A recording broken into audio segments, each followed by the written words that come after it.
جاتا تھا ہندوستان میں، اور وہ پھر وہ بہت سارے لوگ کہتے ہیں کہ ان کے موٹیوز کیا تھے۔ آج بھی پاکستان کے مقابلے کے امتحانات سے لے کر وہ ابتدا سے لے کر مقابلے کے امتحانات تک یہ سوال آتا ہے انڈو پاک ہسٹری کا بھی، کہ یہ جو محمود غزنوی تھے یہ کون تھے؟ یہ محمود غزنوی کے موٹیوز کیا تھے انڈیا پر، یہ ہندوستان پر حملے کرنے کے؟ انہوں نے 17 حملے کیے، اور بیچ میں اور بھی مندر وہ لوٹ مار کرتا، اور سومنات کے مندر پہ بھی پہنچا۔ تو یہ کیوں کیا تھے؟ یہ کوئی ریلیجس موٹیو تھے؟ یہ کیا پولیٹیکل موٹیو تھے؟ یہ کیا ذاتی مفاد کے موٹیو تھے؟ ذاتی مفاد تھا؟ یہ کوئی سیاسی مفاد تھا؟ یہ کوئی معاشرتی مفاد تھا؟ یہ کیا تھا؟ یہ کوئی مذہبی مفاد تھا؟ اب کچھ لوگ اس کو مذہبی طور پہ ہیرو سمجھتے ہیں، کچھ سمجھتے نہیں سیاسی، کچھ لوگ اسی طرح سے ہیں جو خواجہ آصف کے بارے میں کہتے ہیں، جو خواجہ آصف صاحب نے کہا ہے کہ وہ تو ایک لوٹ مار کرتا تھا، وہ ڈاکو تھا، وہ واپس چلا جاتا تھا، میں اس کو ہیرو نہیں مانتا، میں اس کو لوٹ مار کرنے والا یعنی کہ ڈاکو مانتا ہوں۔ اب یہ بڑی عجیب سی کنٹروورسی ڈیولپ ہوئی ہے۔ محمود غزنوی صاحب وہاں سے آتے، غزنی سے چلتے آگے، سب کا جو ہے نا اسی طریقے سے تیا پانچا کر کے تو وہاں وہ پہنچ جاتے انڈیا، بیچ میں اور بھی مندروں کو لوٹتے موٹتے، اور آخر پر وہ پہنچے جناب سومنات کے مندر میں۔ سومنات کا مندر آپ کو پتہ ہے بہت ہی اہم ترین مندر تھا سومنات کا، اور وہاں پر جب وہ پہنچے اور انہوں نے باقی بتوں کو بھی توڑا، تو ایک وہ پھر مندروں میں ان کے بارے میں لکھا ہوا ہے تاریخ میں، آپ انڈو پاک ہسٹری پڑھیں تو جو بہت سارے زیورات، سونے کے سکے، سونے چاندی کے سکے، ہیرے جواہرات وہ سارے لے جاتے تھے۔ یہ بڑا میں آپ کو اہم ترین واقعہ سنانے لگا ہوں، یہ ہسٹری میں واقعہ ہے، اور کہہ رہے ہیں کہ جناب وہ جب وہاں پہنچے سومنات کے مندر میں تو باقی بت تو توڑے، لیکن ایک بت کو دیکھ کر محمود غزنوی ششدر رہ گئے، حیران رہ گئے۔ یہ سومنات کا مندر ایک بہت بڑا مندر تھا، اور جناب انہوں نے دیکھا کہ بالکل مندر کے بیچوں بیچ ایک بت ہے جو کہ ہوا میں معلق ہے، ہوا میں، ٹھیک ہو گیا نا، یعنی اس کی کوئی سپورٹ نہیں نظر آ رہی، نہ اوپر سے نہ نیچے سے نہ سائیڈوں سے، بالکل ہوا میں معلق ہے وہ بت۔ سلطان محمود غزنوی یہ دیکھ کر اور اس کے باقی بندے بھی دیکھ کر بڑے حیران ہوئے، کچھ کا تو پتہ نہیں ایمان بھی جانے لگا غالباً، ٹھیک ہو گیا نا، اور کچھ تو حیران ہوئے اور کچھ نے تو اچھا۔ پھر اس کے بعد سلطان محمود غزنوی نے جب دیکھا کہ یہ تو پوری فوج حیران ہو گئی ہے، سلطان محمود غزنوی نے اپنے وہ جو دانشور تھے نا درباری، یعنی یوں سمجھ لیجئے کہ اپنے تھنک ٹینک کو بلایا، جو اپنے تھنک ٹینکس تھے ان کو بلایا، ان سے کہا یار یہ کیا ماجرا کیا ہے، یہ چکر کیا ہے؟ خیر یہ انہوں نے اس پر میٹنگ کی، اس کو دیکھا ادھر ادھر، ان کو رپورٹ دی ان کے تھنک ٹینکس نے، اور سلطان محمود غزنوی کو کہا کہ جہاں پناہ بات یہ ہے کہ یہ بت جو ہوا میں معلق ہے یہ کوئی جادو نہیں ہے، یہ کوئی اور معجزہ نہیں ہے، یہ کوئی اس طرح کوئی بات نہیں ہے، بلکہ یہ بت جو معلق ہے، یہ مندر کی یہ جو دیواریں ہیں نا، ان میں چاروں دیواروں میں چھت میں بھی بہت بڑے بڑے مقناطیس لگے ہوئے ہیں، چاروں دیواروں میں بہت بڑے بڑے مقناطیس لگے ہوئے ہیں، اچھا میگنیٹ۔ تو اس نے کہا یہ بت ہے، انہوں نے کہا سلطان کو بتایا کہ یہ بت ہے، یہ لوہے کا بنا ہوا، مقناطیسوں کی سیٹنگ ایسے کی گئی ہے کہ یہ اس کو کھینچ رہے ہیں چاروں طرف سے، اور اس کا توازن ایسے رکھا گیا ہے، اس کا جو بیلنس ہے یہ گرتا نہیں ہے۔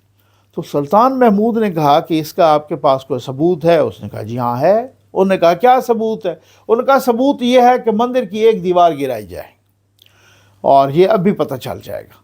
جب انہوں نے مندر کی ایک دیوار کو گرایا، تھوڑا سا گرایا، تو وہ بیلنس ڈسٹرب ہو گیا نا، وہ میگنیٹ بھی بیچ میں سے نکل آیا اور وہ بیلنس بھی ڈسٹرب ہو گیا، تو وہ بت دھڑام سے نیچے گر گیا۔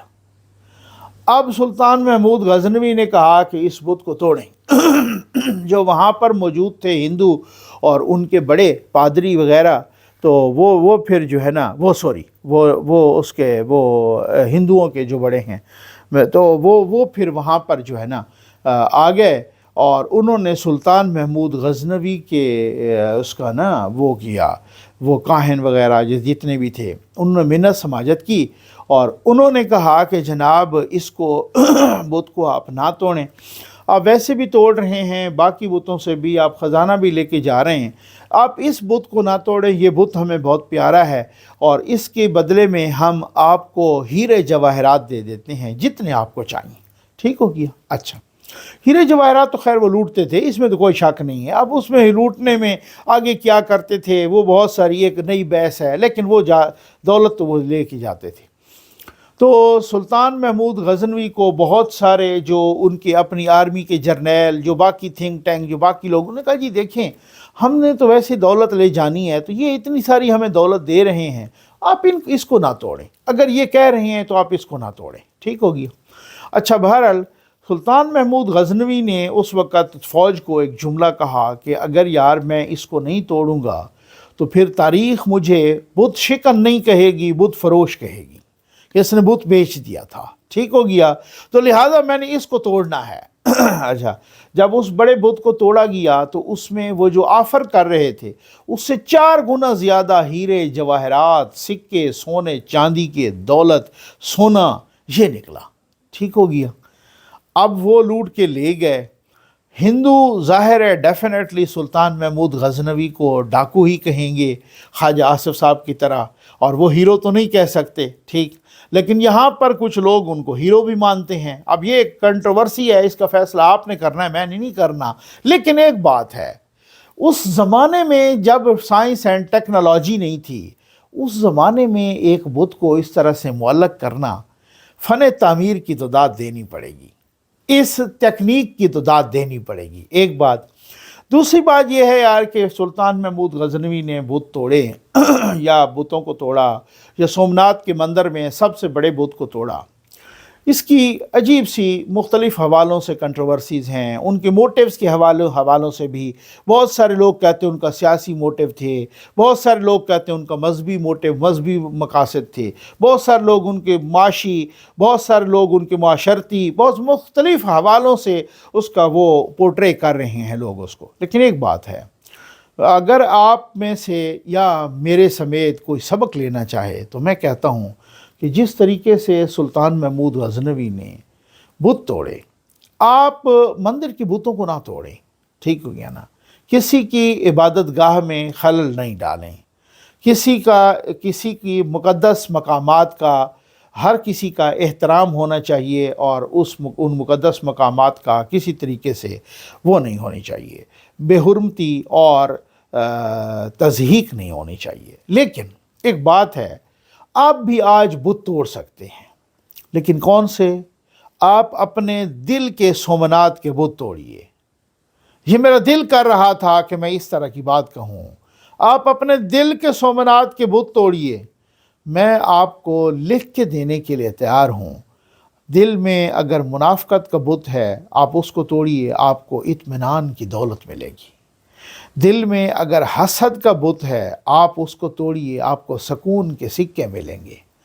دل میں اگر جھوٹ کا بت ہے آپ اس کو توڑیے، آپ کو ہیرے جواہرات ملیں گے، آپ کو سچائی کے ہیرے جواہرات ملیں گے۔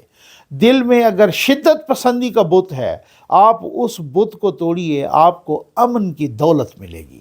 اور ایک بات ہے، یوتھیوں کو میں خاص طور پہ کہنا چاہوں گا کہ آپ کے دل میں ایک بت ہے، اس بت کا نام ہے یوتھیاپے کا بت۔